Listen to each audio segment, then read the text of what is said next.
Assalamualaikum warahmatullahi wabarakatuh. Pemirsa Gapai Kemuliaan yang dirahmati Allah, apa kabar Anda hari ini? Semoga Anda senantiasa sehat dan selalu berada dalam lindungan Allah Subhanahu wa Ta'ala. Amin ya Robbal Alamin.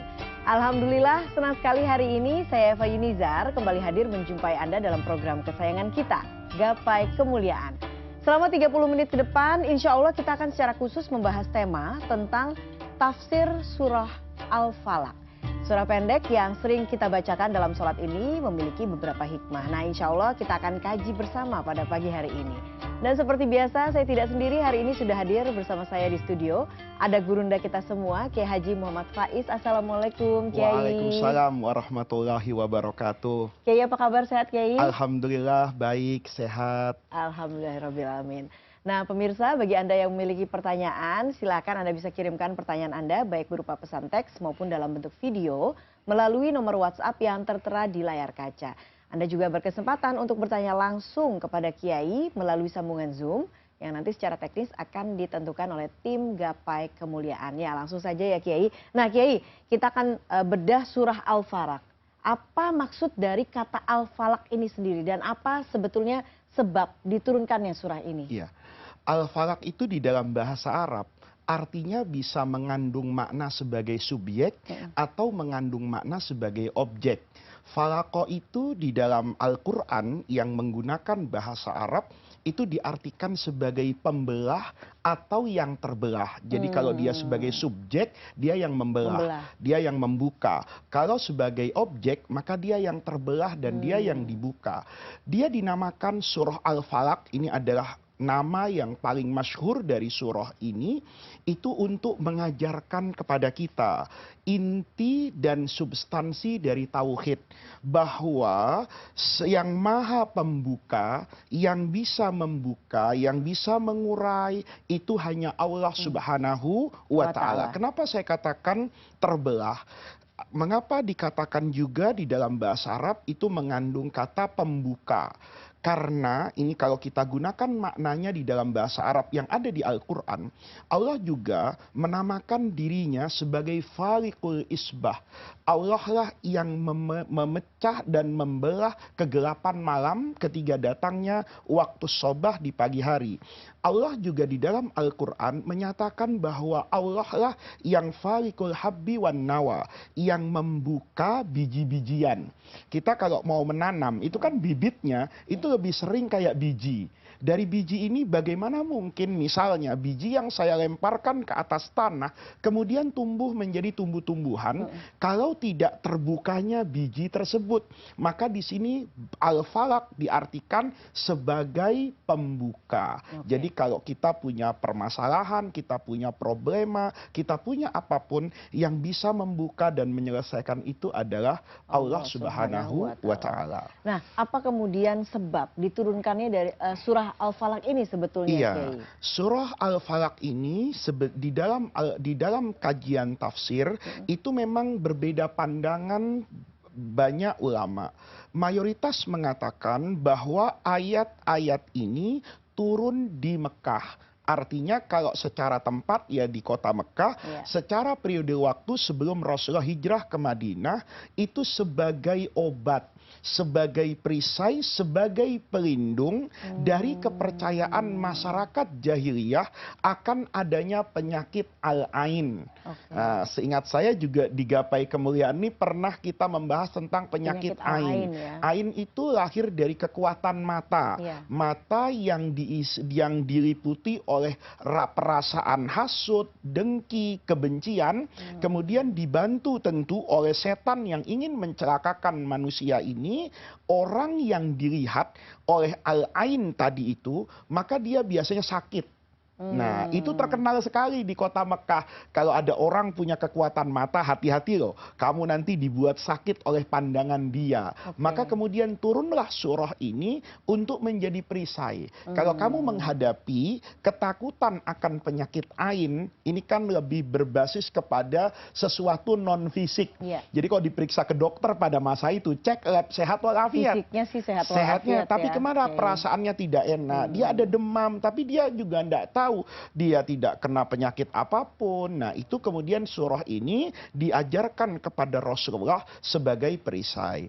Ada yang berpendapat, sebagian ulama, bahwa surah ini termasuk kelompok surah Madaniyah. Diturunkan oleh Allah di kota Madinah atau setelah hijrahnya Nabi, ketika Nabi di Madinah, dalam pemahaman dan pandangan ulama ini berhadapan dengan tukang sihir yang terkenal di Madinah, namanya Labid. Labid ini diriwayatkan juga dari kelompok Yahudi Madinah yang tidak suka dengan Rasulullah, nanti mengirimkan sihir kepada Rasulullah, dan Rasulullah itu sehat walafiat kemudian karena membaca surah Al-Falaq ini. Tetapi mayoritas ulama mengatakan surah ini turun di kota Mekah menghadapi penyakit ain, sekalipun nanti di kemudian hari Nabi menghadapi sihir, itu sudah memiliki perisai yang terbukti kuat di kota Mekah. Jadi di sini ketika itu pun dilakukan oleh Rasulullah di Madinah, sejatinya itu sebenarnya sudah Allah turunkan di kota Mekah. Oh, jadi Al-Falaq ini merupakan surah perisai, perisai. Nah, sekarang kita bahas ayat demi ayat begitu ya, Kiai ya. Untuk ayat pertama disebutkan bahwa kul auzu birabbil falaq. Nah, mengapa kemudian disebutkan Tuhannya Falak atau Rabbnya Falak ini, Kiai? Iya. Kalau kita urutkan rangkaian katanya, itu kan dimulai dari a'udhu. Aza ya'udhu, itu dalam bahasa Arab artinya keluar melangkah dari sesuatu yang ditakuti dan dikhawatirkan kepada sesuatu yang mampu memberikan rasa aman. Jadi kalau misalnya saya berlindung dari curahan hujan, dulu masuk ke gua, sekarang cari kanopi misalnya, itu dikatakan saya juga ana a'udhu. Saya berlindung dari air hujan menggunakan payung. Itulah asal kata aza ya'udhu. Maka di sini kemudian saya ini berlindung. Berlindung saya ini kepada siapa? Nah, ini sebetulnya para pemirsa memberikan inspirasi kepada kita bahwa Allah menurunkan nama dan sifatnya yang banyak itu agar kita gunakan sesuai dengan kondisi yang kita hadapi, dan itu akan menenteramkan hati. Misalnya, saya menghadapi satu kesulitan. Orang yang saya hadapi ini misalnya nih ya, mau nagih hutang ya, atau ujian nih. Buat pemirsa, anaknya sedang ujian, nanti kan dikoreksi itu sama guru atau dosennya. Maka dia berdoa setiap malam, ya Rahman, mudah-mudahan sebagaimana Allah merahmati hambanya, maka mudah-mudahan dosen saya ini ketika mengoreksi, itu mengoreksi dengan pandangan yang dipenuhi oleh rahmat. Nah, ketika dalam konteks Al-Falaq ini, saya berlindung kepada Allah. Allah itu siapa? Allah itu adalah birabbil falak. Tuhan yang dalam kuasa dan genggamannya segala sesuatu itu akan terbuka. Kalau saya selama ini usaha misalnya selalu saja tidak sukses, seakan-akan tertutup, maka bukalah olehmu ya Allah. Kalau selama ini saya sudah berobat ke semua dokter dan ternyata itu tidak mendatangkan kesehatan dan kesembuhan, maka hari ini saya seharusnya dari awal itu berlindung kepada Allah, karena dalam kuasa dan genggamannya segala sesuatu itu akan terbuka, akan menemukan jalan di mana itulah yang ingin saya capai. Oke, baiklah. Nah, Kiai, di ayat kedua disebutkan berlindung dari min syari ma kholaq, dari kejahatan makhluk yang dia ciptakan. Pertanyaannya, mengapa kemudian Allah menciptakan makhluk-makhluk yang bisa berbuat jahat sebetulnya, Kiai? Iya. Artinya begini, para pemirsa, sejatinya Allah menciptakan dan mewujudkan segala sesuatu yang ada di alam semesta itu menjadi manifestasi dari nama-nama Allah. Jangan dibayangkan misalnya, kenapa orang itu dibiarkan oleh Allah berzina, dan mengapa Allah menciptakan kekuatan orang untuk mencuri, misalnya. Nah, ini adalah pemahaman yang salah. Tetapi Allah menciptakan segala sesuatu itu di dalam Al-Quran dikatakan, Allah itu ahsana kulla syai'in khalqahu. Allah itu menciptakan segala sesuatu, Mbak Eva. Sebetulnya itu nggak ada baik dan nggak ada buruk. Tapi Allah ciptakan itu segala sesuatu itu pada kesempurnaannya. Sempurnanya ustadz ya begitu, ya kan? Sempurnanya penjahat ya seperti itu. Sempurnanya kucing, saya punya kucing itu jenisnya Scottish, itu bagus banget dipegang bulunya misalnya. Tapi ketika saya berjalan di lingkungan saya, mungkin ada tempat sampah, saya melihat tikus dan melihat kecoa, saya boleh jadi merasa jijik. Tetapi disitulah kesempurnaan kecoa pada bentuknya, kesempurnaan tikus pada bentuknya. Kita tidak bisa membayangkan bagaimana kalau tikus itu memiliki keindahan dan kegagahan seperti harimau. Nah, oleh karena itu segala sesuatu Allah ciptakan pada kesempurnaannya. Ketika misalnya ada makhluk yang berbuat jahat, itu kan manifestasi dari nama Allah apa? Tadi misalnya kita kaitkan dengan surah yang pertama. Allah itu adalah Rabbil Falak, yang akan membuka tabir kejahatan. Kalau kejahatan tidak ada, lalu ayat apa tadi kan tidak berfungsi. Dulu ada orang, Mbak Eva, berdoa di depan Ka'bah, bertemu dengan Sufi Agung Al-Imam Abdul Hasan As-Sadili itu. Dia berdoanya bagus, ya Allah, angkat semua kejahatan dari muka bumi, jadikan semua itu orang baik semuanya tanpa terkecuali. Maka Imam Abdul Hasan As-Sadili setelah melihat orang itu berdoa, dipanggil.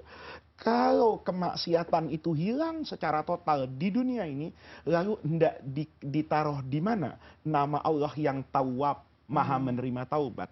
Lalu kau letakkan di mana Allah yang Al-Ghafur, yang Maha mengampuni. Adanya ampunan itu harus adanya kesalahan, karena tidak mungkin adanya ampunan tanpa adanya kesalahan. Maka semua makhluk sedari awal dalam penciptaannya, kalau kata orang Betawi itu dari sononya, itu punya potensi, potensi baik dan potensi buruk. Sama kan Mbak Eva, misalnya televisi ini punya potensi baik dan punya potensi buruk. Mic yang saya gunakan, kalau disampaikan menyampaikan tafsir, maka yang keluar kebaikan. Kalau saya pakai sarana yang dimiliki untuk menyebarkan hoak, kebohongan, maka yang lahir juga kejahatan. Potensi itu ada pada setiap makhluk. Allah tahu Faiz hari ini itu potensinya baik, datang ke CNN kemudian menerangkan surah Al-Falaq. Allah tuh tahu sebelum saya diciptakan. Maka kemudian untuk mewujudkan ini, tentu segala sesuatu di dunia ini kan dengan takdir Allah, dengan kuasa Allah. Maka kuasa itu Allah ciptakan, tetapi bukan berarti sebagai paksaan dari Allah. Itu pilihanmu, tetapi Allah tahu kalau kamu akan memilih ini. Kayak pilpres itu, Allah sudah tahu loh, yang menang itu 01, 02, 03. Tetapi ketika nanti misalnya yang menang salah satu kontestan ini, itu bukan berarti Allah memaksakan. Tapi Allah tahu, ada yang menang karena prestasinya, ada yang menang karena rekam jejaknya, ada yang menang karena punya modal yang cukup misalnya, ada yang menang karena pintar bermain curang. Itu kan semuanya Allah Maha tahu. Nah, kemahatauan Allah inilah yang kemudian dalam bahasa manusia dikatakan kholaqoh, Allah ciptakan. Oke, baiklah. Nah, Kiai, kita akan lanjutkan ke ayat selanjutnya, tapi kita akan break terlebih dahulu, Kiai. Jangan kemana-mana, Gapai Kemuliaan akan segera kembali.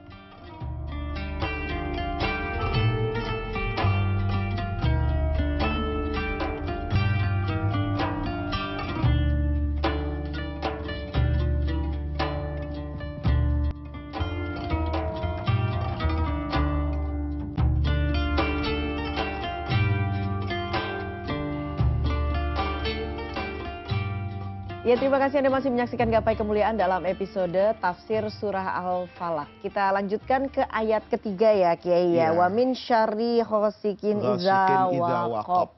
Ghasik itu artinya kejahatan Dari Iya. malam gelap gulita. Dari kejahatan malam yang gelap gulita. Kejahatan itu sering diidentikan dengan kata-kata ghasiqin, itu gelap, wakoba kalau menyelimuti. Gelap itu, Mbak Eva, kalau sudah datang kegelapan, maka tidak ada sinar apapun. Sebaliknya, ketika adanya sinar, dia mungkin tertutup. Ini kita bisa bayangkan dengan siang dan malam. Iya. Malam itu seterang-terangnya, katakan bulan purnama, tapi kita di jalanan tetap membutuhkan sinaran lampu. Iya. Sementara terang seterang-terangnya di siang hari, tiba-tiba turun hujan yang deras dengan kabut dan mendung yang tebal, maka di tengah-tengah siang hari jam 12 siang, saya tetap membutuhkan yang namanya lampu. Maka bahaya sekali yang namanya kegelapan. Kegelapan ini sebetulnya metafora kan, identik dengan ketidakbaikan. Orang misalnya ditanya, gimana karirnya? Gelap. Nah, itu biasanya bukan orang Buruk yang ya pasti buruk ya. biasanya. Gimana rezeki hari ini? Gelap. Kan gitu kan? Itu selalu seperti itu. Maka Quran katakan Allah lah yang mampu untuk yang tadi al-falaq, membuka kegelapan. Karena kegelapan ini kalau sudah menyelimuti manusia, itu biasanya tidak mungkin diketahui oleh orang lain.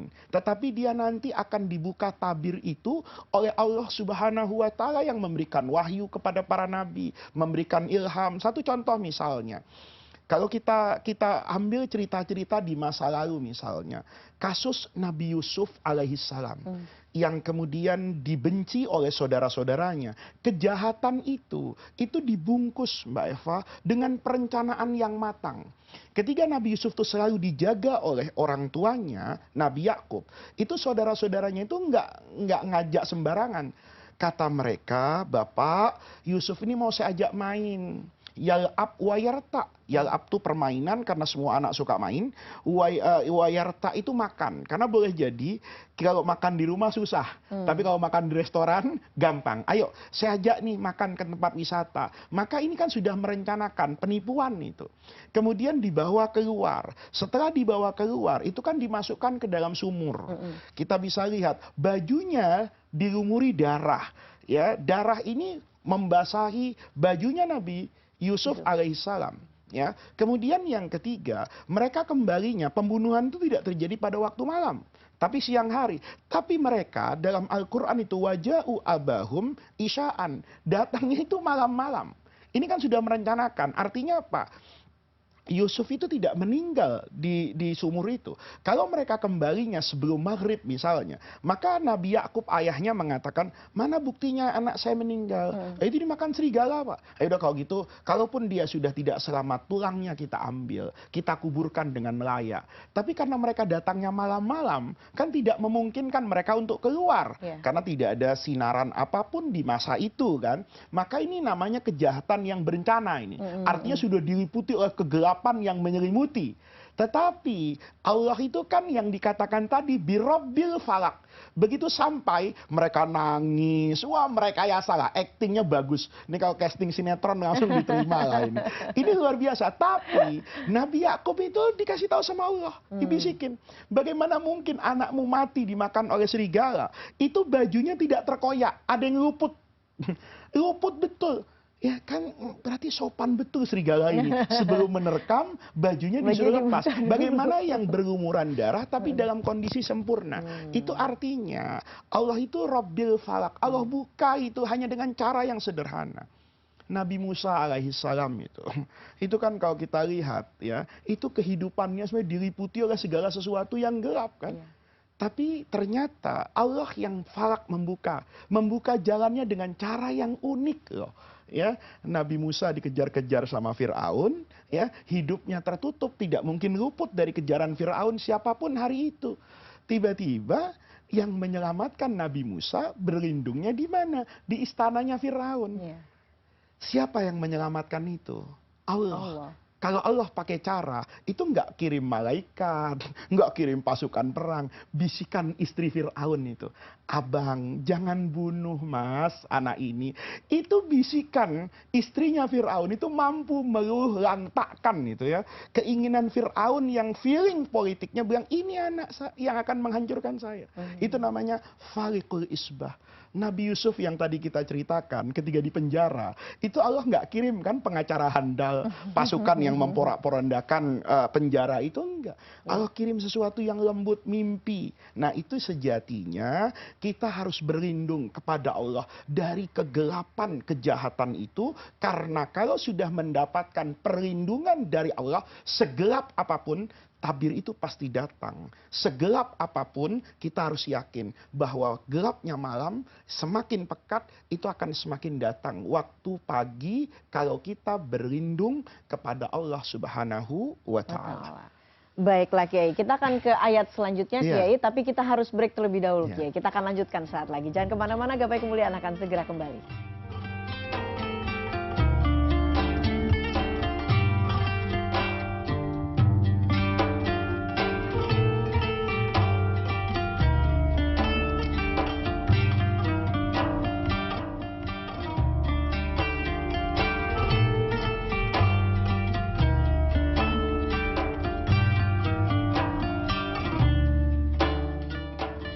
Ya, terima kasih Anda masih menyaksikan Gapai Kemuliaan dalam episode tafsir surah Al-Falaq. Kita lanjutkan ke ayat keempat ya, Kiai ya, wa min syarri nafasati fil uqad. Ya. Dan dari kejahatan perempuan-perempuan penyihir yang meniup Iya. apa buhul-buhul Buhul itu ya. tali-talian. Jadi ini juga terkait dengan konteksnya itu di masa lalu ya. An-nafathah di sini ulama itu ada dua tafsirannya. Tafsiran yang pertama yang Mbak Eva sebut tadi itu adalah perempuan-perempuan. Perempuan-perempuan di situ diartikan sebagai penyihir. Di masa lalu memang banyak perempuan.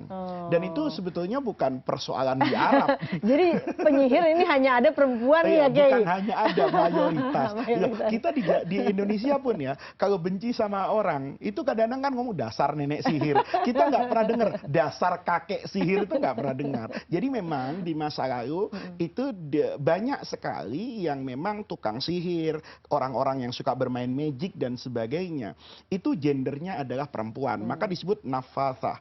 Tetapi sebagian ulama itu mengatakan bahwa tak marbutoh yang kemudian nanti dijamakkan kepada an-nafathat itu tidak terkait gender, tapi mubalaghah. Mubalaghah itu mungkin kalau arti sekarang itu menekuni satu pekerjaan secara serius. Jadi memang pekerjaannya tukang sihir gitu. Nah, ini tidak terkait dengan laki atau perempuan, bebas saja. Kemudian dia meniup-niup fil uqad. Uqad itu kayak orang bahasa Arabnya itu akdun. Akdun itu kan kayak akdun nikah, ikatan. Iya. Jadi dulu ada kekuatan supranatural misalnya, atau kekuatan magic ya, kekuatan di luar kekuatan fisik misalnya. Ini kan bicara sesuatu yang non fisik ya. Jadi nggak bisa kalau ini diartikan kepada sesuatu yang berbasis fisika. Karena kan ada makhluk Allah yang memang Allah ciptakan, dikatakan makhluk gaib itu Mbak Eva. Jadi di sini tiupan-tiupan itu tujuannya untuk mengikat. Mengikat itu bisa diartikan menggunakan tali. Kadang-kadang orang menggunakan medianya itu patung, gambar manusia laki misalnya, kemudian diikat sehingga hidupnya tuh tertutup. Bawaannya itu pusing, sumpek, stres gitu. Itu bisa jadi seperti itu. Bisa jadi dengan makna yang berbeda. Tujuannya mantra-mantra ini dibacakan untuk mengikat dan menutup orang tadi dari kebahagiaan dan hidayah. Nah, makanya yang bisa melepaskan ini adalah Allah Subhanahu wa taala. Nah, selanjutnya Kiai, ayat terakhir, wa min syarri hasidin idza hasad. Dari orang-orang yang dengki. Nah, mengapa sampai harus disebutkan orang-orang yang dengki? Apakah memang ini yang harus dikhawatirkan oleh manusia? Iya, karena banyak sekali kejahatan itu yang lahir dari kedengkian. Kadang-kadang kita nggak punya urusan dengan orang tadi, tapi begitu kita sukses memiliki beberapa hal yang diimpikan orang tadi punya sifat hasut kan.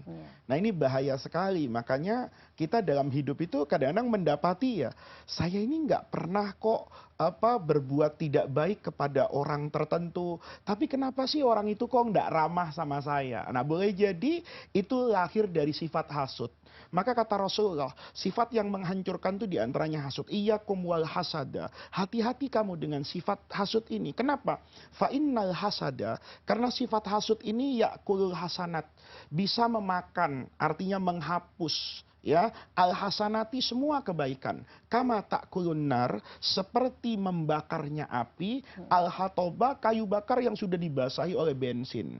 Oleh karena itu para pemirsa, hati-hati sekali kalau berhadapan dengan orang yang sudah hasut, karena dia akan menghalalkan segala cara, berdusta, merekayasa, memfitnah. Ya, ini yang kemudian bisa diselesaikan hanya dengan perlindungan kita kepada Allah Subhanahu wa Ta'ala. Nah, terakhir Kiai, sebelum menutup diskusi kita soal tafsir surah Al-Falaq ini, bagaimana kemudian kita bisa mengaplikasikan surah Al-Falaq? Apa pelajaran yang bisa kita petik dan bagaimana mengaplikasikan surah Al-Falaq dalam kehidupan sehari-hari, Kiai? Ya, surah ini, Mbak Eva, diletakkan di bagian akhir Al-Quran.